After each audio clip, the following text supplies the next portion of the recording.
नमस्कार मित्रांनो, मी काजल. आगळी वेगळी गोष्ट या चॅनलवर तुमचे सर्वांचे स्वागत आहे. कथेला जास्तीत जास्त लाईक करा, शेअर करा आणि चॅनलला सबस्क्राईब करा. चला तर मग कथेला सुरुवात करू. मित्रांनो, माझे नाव रोहन आहे आणि माझे वय 19 वर्ष आहे. माझी मम्मी आणि पप्पा दोघेही बँकमध्ये नोकरी करत होते. त्यामुळे ते दोघेही खूपच बिझी राहत असायचे.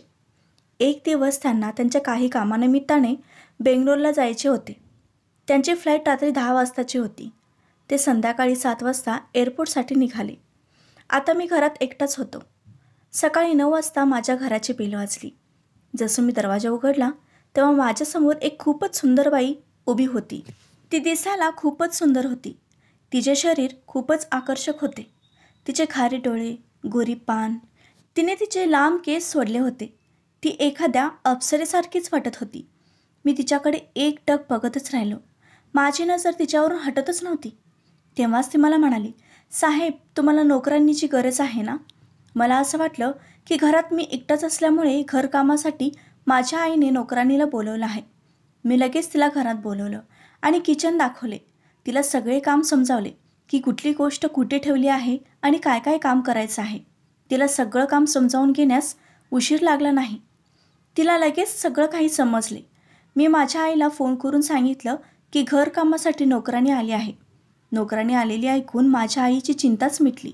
दिवसभर घरकाम करून झाल्यावर संध्याकाळी ती माझ्या रूममध्ये आली आणि मला म्हणाली, रोहन, सकाळपासून तू जे काही काम मला सांगितलं ते सगळं मी केले आहे. मी म्हणालो, ठीक आहे. तुम्ही इथेच राहणार आहात का? ती म्हणाली, हो. तुला कोणती गोष्ट पाहिजे नको त्यासाठी मला तुझ्या आईने इथेच 1 महिना राहण्यास सांगितले आहे. मी म्हणालो, ठीक आहे. त्यानंतर मी तिला तिची रूम दाखवली आणि तिला म्हणालो, तुम्ही इथेच त्या रूममध्ये राहा. आणि मी जाऊ लागलो. तेव्हाच ती मला म्हणाली, रोहन बाळा, तू बहुतेक मला ओळखलं नाहीस. मी एकदम चकित होऊन तिच्याकडे बघू लागलो आणि तिला म्हणालो, मी तुम्हाला ओळखतो का? तुम्ही तर कामवाली आहात आणि मी तुम्हाला याआधी कधी बघितलेही नाही. त्या ऐकून ती जोरजोरात हसू लागली आणि मला म्हणाली, अरे बाळा, मी शुभांगी आहे, तुझी शुभांगी आत्या. तू भलेही मोठा झालास पण अजून तू मला ओळखलं नाहीस. आत्ता मला सगळं समजलं. माझी आई मला सांगत होती की मी लहान असताना माझ्या आईला कामातून वेळ भेटत नसल्यामुळे ती मला सांभाळण्यासाठी एक आया ठेवली होती. तिचं नाव शुभांगी होतं आणि तिला मी आत्या म्हणून बोलवत होतो. मी 3 वर्षाचा होईपर्यंत तिने मला सांभाळले होते.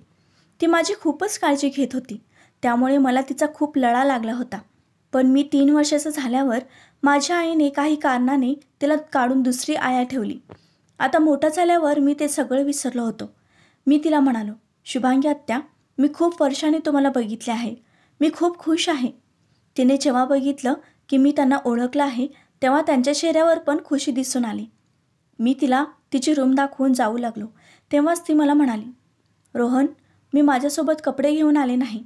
तू तुझ्या आईचे जुन्या साड्या दिलास तर बरं होईल. तेव्हा मी तिला माझ्या आईच्या रूममध्ये घेऊन गेलो आणि कपाटातून काही जुन्या साड्या तिला काढून दिल्या आणि तिला आईच्या रूममध्येच चेंज करायला सांगितले आणि मी बाहेर निघून गेलो. जवळजवळ 10 मिनिट मी बाहेर थोडं फिरून पुन्हा आईच्या रूममध्ये आलो, कारण मला तिथून माझा मोबाईल घ्यायचा होता. पण मी हे विसरलो होतो की तिथे तर शुभांगी आत्ता कपडे चेंज करत आहे. मी रूममध्ये जाताच तिला तशा अवस्थेत बघून माझे डोळे मी लगेच बंद केले. पण मला तिथे बघून आत्याला काहीच नाही वाटले. ती मला म्हणाली, रोहन, बस इथे आणि मला सांग, तुझ्या आईची ही साडी माझ्यावर कशी वाटते? आत्याचे वय 34 वर्ष होते, पण तिचे शरीर अजूनही 22-23 वर्षाच्या मुलीसारखेच वाटत होते. तिने माझ्या मम्मीची काळ्या कलरची साडी घातली होती. त्यामध्ये ती खूपच सुंदर दिसत होती. मी तिला म्हणालो, आत्या, तुम्ही तर अजून 21-22 वर्षाच्या मुलीसारखेच दिसता. ती म्हणाली, हो का? मी म्हणालो, आत्या, तुमच्या सुंदरतेचं राज काय आहे? ती हसून म्हणाली, अरे काही नाही, खचून खायचं आणि खचून काम करायचं, बास. तिने असं म्हटल्यावर आम्ही दोघं हसू लागलो. असेच 5 दिवस निघून गेले. एक दिवस ती मला म्हणाली, रोहन, आज मी तुला आंघोळ घालते, जसं मी तुला लहान असताना आंघोळ घालत होते. हे ऐकून मी एकदम चकित झालो, कारण आता मी मोठा झालो होतो. लहान असतानाची गोष्ट वेगळी होती. मी तिला या गोष्टीसाठी नाही म्हणत होतो, तरीही ती हट्ट करू लागली. मी तिला म्हणालो, नाही आत्या, नंतर कधीतरी घाला. आता फक्त तुम्ही खाण्यापिण्यावर लक्ष द्या. मला आता खूप भूक लागली आहे. असं म्हणून मी माझं टॉवेल आणि टी शर्ट घेऊन बाथरूममध्ये आंघोळीसाठी निघून गेलो. जेव्हा मी बाथरूममधून आंघोळ करून बाहेर आलो, मी बघितलं की शुभांगी आत्या उदास होऊन बसली होती. ती मला म्हणाली, रोहन, तू मला आज आंघोळ घालू दिला नाहीस ना? काही हरकत नाही, मी तुझे ओले केस तरी पुसते.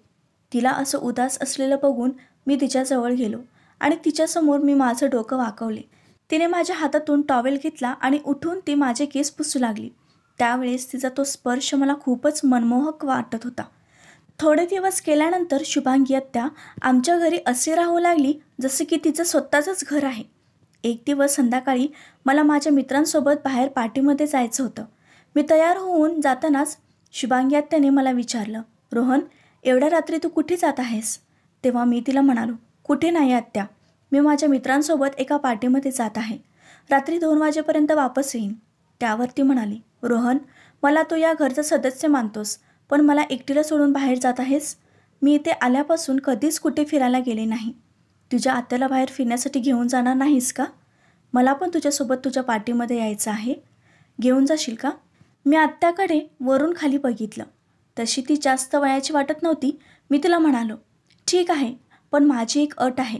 तुम्ही अशा साडीवर माझ्यासोबत नाही येऊ शकत. तुम्हाला कॉलेजच्या मुलीसारखं तयार व्हायला लागेल. त्यानंतर मी माझ्या मम्मीच्या कपाटातून माझ्या मम्मीचा एक पार्टीवेअरचा ड्रेस काढून आत्याकडे दिला आणि आत्याला चांगलं तयार होण्यासाठी सांगून बाहेर निघून आलो. आत्याने मम्मीचा तो ड्रेस घातला आणि मम्मीचाच मेकअप यूज केला. जेव्हा ती तयार होऊन मम्मीच्या रूममधून बाहेर आली तेव्हा मी तिला बघतच राहिलो, कारण आत्या कुठल्या हिरोईनपेक्षा कमी दिसत नव्हती. तिला बघून असं वाटत नव्हते की ती 34 वर्षाची बाई आहे. ती तर 21-22 वर्षाची मुलगीच वाटत होती. तिची सुंदरता मला तिच्याकडे ओढत होती. ती एका मॉडेलसारखीच तयार झाली होती आणि खूपच सुंदर तिने मेकअप केला होता. आज पहिल्यांदा मी आत्याला अशा रूपामध्ये बघितलं होतं, ज्यामध्ये ती खूपच सुंदर दिसत होती. त्या लाल कलरच्या ड्रेसमध्ये आत्याचं गोरं शरीर खूपच उठून दिसत होते. आत्याने हील सँडल घातली होती. तिने जसा माझ्याकडे पाऊल टाकला तेव्हाच तिचे सँडल वाकडे झाले आणि ती माझ्या अंगावर पडली. आता तिच्या शरीराचा सुगंध माझ्या हृदयापर्यंत आणि डोक्यात घुसला होता. तिला माझ्या एवढे जवळ बघून माझ्या मनात एक वेगळ्याच फिलिंग येऊ लागल्या. तिच्या शरीराचा स्पर्श माझ्या शरीराला झाला होता. त्यामुळे मी आता नशेत जात होतो. बहुतेक तिला ही गोष्ट समजली होती, त्यामुळे ती माझ्यावरून उठतच नव्हती, तर ती मला मुद्दाम घट्ट पकडली. त्यामुळे माझी हालत खूपच बिघडू लागली. माझं स्वतःचं माझ्यावर कंट्रोल व्हायचं खूप अवघड झालं होतं. त्यामुळे आता आमच्या दोघांमध्ये यापुढे काही व्हायच्या आधीच मी आत्याला माझ्यापासून बाजूला केलं आणि मी तिला म्हणालो, आत्या, तुम्ही खूपच सुंदर दिसत आहात आणि तुम्ही जो मेकअप केला आहे त्यामुळे तुम्ही हिरोईनसारखेच दिसत आहात. पण प्लीज कृपा करून तुम्ही हे हील्सचे सँडल घालू नका. हे ऐकून ती हसू लागली. त्यानंतर आम्ही दोघं माझ्या कारमध्ये बसून पार्टीसाठी निघालो. कारमध्ये सुद्धा माझी नजर तिच्यावरून हटतच नव्हती, कारण ती खूपच सुंदर दिसत होती. पार्टीमध्ये गेल्यावर माझ्या सगळ्या मित्रांना असं वाटत होतं की ती माझी गर्लफ्रेंड आहे आणि आत्याही माझ्या मित्रांचा गैरसमज दूर करत नव्हती, तर ती असं दाखवून देत होती की ती माझी गर्लफ्रेंडच आहे. आत्या सगळ्यांना तिची ओळख करून देताना मी रोहनची मैत्रीण आहे असं सांगत होती. आम्ही सगळे पार्टीमध्ये खूपच एन्जॉय करत होतो. माझे मित्र माझ्या आत्याला बघून तिच्या सुंदरतेवर भाळले. आम्ही जेव्हा ड्रिंक करत होतो तेव्हा माझा एक मित्र आत्याला तिच्यासोबत डान्स करण्यासाठी विचारला. तेव्हा आत्या लगेच तयार झाली आणि ती त्याच्यासोबत डान्स करायला निघून. जेव्हा तो आत्याचा हात पकडून डान्स करू लागला तेव्हा माझ्या मनामध्ये जलस निर्माण होऊ लागली. मला त्याचा खूपच राग येऊ लागला. ती दोघं आता खूपच जवळजवळ येऊन डान्स करत होते. जेव्हा माझ्या मित्राने आत्याच्या कमरेवर हात ठेवला तेव्हा मी लगेच रागात उठून त्या दोघांच्या मध्ये गेलो आणि मी आत्याचा हात पकडून आत्यासोबत डान्स करू लागलो. त्यानंतर मी आणि आत्या आम्ही दोघेही खूप जवळ होतो. मी माझा एक हात आत्याच्या हातात आणि दुसरा हात तिच्या कमरेवर घेऊन आम्ही दोघं डान्स करू लागलो. ती एका जवान मुलीसारखीच माझ्यासोबत डान्स करत होती. पार्टी संपली आणि आम्ही दोघं घरी निघून आलो. त्यावेळेस मी आत्याला विचारलं, आत्या, तुम्ही माझ्या मित्रांना असे का सांगितलं की तुम्ही माझी गर्लफ्रेंड आहात? तुम्ही सर्वांना सांगायचं ना की तुम्ही माझी आत्या आहात. तेव्हा ती हसत म्हणाली, अरे, मला खूप मजा येत होती. सगळ्यांना वाटत होतं की मी तुझी गर्लफ्रेंड आहे. मग मी पण विचार केला की मी ही थोडी सगळ्यांची मजा घ्यायची. कारण त्यावेळेस तुझा चेहरा बघण्यासारखा होता. जर तुला हे सर्व आवडलं नसेल तर मला माफ कर. जेव्हा आत्या माझी माफी मागू लागली तेव्हा मी आत्याला म्हणालो, आत्या माफी मागण्याची काही गरज नाही. तुम्ही जे काही केलं ते काही चुकीचं नव्हते. हे ऐकून ती मला म्हणाली, आता तर तुझ्या मित्रांनाही वाटत आहे की मी तुझी गर्लफ्रेंड आहे, तर मी तुझी मैत्रीण होऊ शकते का? तेव्हा मी तिला म्हणालो, हो, पण मी तुम्हाला आता कोणत्या नावाने बोलू? तेव्हा ती मला म्हणाली, माझं नाव शुभांगी आहे, तर तू मला शुभू म्हणू शकतोस. मी म्हणालो, ठीक आहे शुभू, आता आपण दोघं घरी जाऊ. माझ्या तोंडातून शुभू हे नाव ऐकून ती नवीन नवरीसारखी लाजू लागली. तेव्हाच मी तिला म्हणालो, शुभू, पण मला तुझ्या एका गोष्टीचा खूप राग आला हां. ती म्हणाली, का रे रोहन, कोणत्या गोष्टीचा? मी तिला म्हणालो, तू माझ्या मित्रासोबत एवढ्या जवळ चिपकून डान्स करायची काही गरज नव्हती. तेव्हा ती हसू लागली आणि म्हणाली, हो का, कोणाला तरी जलसी होत होती वाटतं. मी म्हणालो, हो मग, माझी एवढी सुंदर शुभू माझ्या मित्रासोबत चिटकून डान्स करत असल्यावर मला वाईट वाटणारच ना. असं म्हटल्यावर ती हसू लागली आणि म्हणाली, अरे मी तर फक्त मजाकमध्ये त्याच्यासोबत डान्स करत होते, पण माझं लक्ष सगळं तुझ्याकडेच होतं ना. असं म्हटल्यावर मला थोडं बरं वाटलं. असंच आम्ही बोलत बोलत आमच्या घरी पोहोचलो. आम्ही दोघं खूपच थकलो होतो, त्यामुळे मी माझ्या रूममध्ये येऊन बेडवर पडलो. तेव्हाच शुभांगी आत्याही माझ्या रूममध्ये आली आणि त्यांनी अजून तो ड्रेस काढला नव्हता. ते येऊन माझ्या बाजूला बेडवर पडली. त्यानंतर ती माझ्या चेहऱ्यावरून हात फिरवू लागली आणि मला म्हणाली, मी आता तुझी गर्लफ्रेंड आहे, तर गर्लफ्रेंडला असं सोडणार का? तिच्यासोबत काही नाही करणार का? तिच्या हाताचा स्पर्श होताच माझ्या मनात तिच्याबद्दल खूपच वेगळ्या फिलिंग येऊ लागल्या. मला माझ्या स्वतःवर कंट्रोल झाला नाही आणि त्यानंतर मी आत्यासोबत ते सर्व करून बसलो, जे चुकीचं होतं. पूर्ण रात्र आम्ही दोघं एकमेकांना सुखावा देत होतो. सकाळी 8 वाजता मला जाग आली तेव्हा मी बाजूला बघितलं की आत्या नको त्या अवस्थेत माझ्या बाजूला झोपली होती. नशेमध्ये मी आत्यासोबत नाही ते करून बसलो होतो, पण मला याचा काही पछतावा होत नव्हता, कारण मनातल्या मनात मी आत्याला खूप पसंत करत होतो. मला आवरून कॉलेजला जायचं होतं, त्यामुळे मी बाथरूममध्ये जाऊन आंघोळ करून बाहेर आलो. तेव्हाच आत्याने माझ्यासाठी तिच्या पसंतीचा शर्ट काढून बाहेर ठेवला होता आणि शर्ट घालण्यासाठी मदत करू लागली. ती मला म्हणाली, तुझी शुभू तुझ्यासोबत आहे ना, आता माझी जबाबदारी आहे की तुला काय पाहिजे काय नको बघायला. त्यामुळे तू मला डायरेक्ट विचारू शकतोस.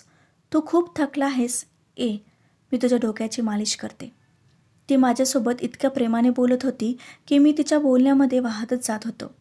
मी खाली बसलो आणि ती खुर्चीवर बसून माझ्या डोक्याची मालिश करत होती. तिच्या हाताचा स्पर्श होताच मला गुंगी चढू लागली. त्यानंतर ती हळूहळू माझ्या खांद्याला स्पर्श करू लागली. मला तेव्हा कंट्रोल झाले नाही आणि पुन्हा आमच्या दोघांचा कार्यक्रम होऊ लागला. त्या दिवशी मी कॉलेजला गेलो नाही आणि दिवसभर आम्ही दोघं एकमेकांना मजा देत होतो. संध्याकाळी 5 वाजता मी हॉलमध्ये बसून मोबाईल बघत होतो. तेव्हाच दरवाजाची बेल वाजली. मी उठून दरवाजा उघडला. समोर बघतो तर मम्मी आणि पप्पा दोघे उभे होते. मी खूप खुश झालो आणि मम्मीला मिठी मारली. ते दोघे आतमध्ये आले. आत येताच मी आत्याला हाक मारली आणि मम्मी पप्पांना पाणी आणण्यासाठी सांगितले. ते पाणी घेऊन बाहेर आली. तेव्हाच मी बघितलं की पप्पा आत्याकडे टक लावून बघत आहेत. मला ते थोडंसं विचित्र वाटले. भलेही ती घरात काम करणारी नोकराणी होती, पण मला हे सर्व ठीक वाटत नव्हते. त्यानंतर ती किचनमध्ये निघून गेली. रात्री जेव्हा आम्ही सगळेजण जेवायला बसलो तेव्हा शुभांगी आत्या मला जेवण वाढत होती. त्यावेळेस माझे पप्पा तिच्याकडे खूप वाईट नजरेने बघत होते. मला ही गोष्ट सहन झाली नाही. सगळे जेवण करून आपापल्या रूममध्ये निघून गेले. मीही माझ्या रूममध्ये निघून आलो. मी बेडवर पडून विचार करत होतो की माझे पप्पा आत्याकडे असं का बघत असतील. मला राहवले नाही आणि मी आत्याच्या रूमकडे चाललो. तोच मला आत्याच्या रूममधून पप्पाचा आणि आत्याचा आवाज येऊ लागला, म्हणून मी खिडकीला कान लावून ऐकू लागलो. माझे पप्पा तिला म्हणत होते, तू इथे काय करत आहेस? ती म्हणाली, मी तुमचं खरं रूप तुमच्या मुलाला सांगेन की तुम्ही कोण आहात आणि काय करता. हे ऐकल्यावर मी एकदम चकित झालो आणि मी धाडकन दरवाजा उघडून आतमध्ये गेलो. आतमध्ये बघतो तर मम्मी आणि पप्पा दोघेही होते. तेव्हाच आत्या पळत येऊन मला मिठी मारली आणि रडू लागली, रोहन मला वाचव यांच्यापासून, तुला मी एक खरी गोष्ट सांगणार आहे. तेव्हाच माझे पप्पा आत्याला पकडून लांब करू लागले. मी पप्पांना म्हणालो, पप्पा तुम्ही शांत बसा, मी कालपासून बघतोय तुम्ही हिच्याकडे वाईट नजरेने बघत आहात. तेव्हा पप्पा मला म्हणाले, बाळा असे काही नाही. तेव्हाच आत्या म्हणाली, रोहन, तुझे हे पप्पा आणि मम्मी खरे तुझे पप्पा मम्मी नाहीत, तर तू माझ्या बहिणीचा मुलगा आहेस. हे ऐकल्यावर मी एकदम सुन्न झालो. माझी मम्मी डोक्याला हात लावून खालीच बसली. त्यानंतर आत्या सांगू लागली, तुझ्या आईवडिलांना मूलबाळ होत नव्हते म्हणून माझ्या बहिणीकडून तुला दत्तक घेतले. माझ्या बहिणीची परिस्थिती खूपच हालाकीची होती, त्यामुळे तिने तुला तुझ्या आईवडिलांना दत्तक दिले होते. तू त्यांचा खरा मुलगा नाहीस आणि ते तुझे खरे आईवडील नाहीत. हे ऐकल्यावर मी माझ्या पप्पांच्या आणि मम्मीच्या चेहऱ्याकडे बघितलं. त्यांच्या डोळ्यातून साफ अश्रू गळत होते. त्यांनी मला लहानपणापासून निस्वार्थ प्रेम केलं होतं. मी आत्याला म्हणालो, आत्या, भलेही हे माझे खरे आईवडील नसतील, पण त्यांनी मला लहानाचं मोठं केलं आहे. आईवडिलांसारखं त्यांनी मला प्रेम केलं आहे, त्यामुळे हे दोघेच माझे आईवडील आहेत.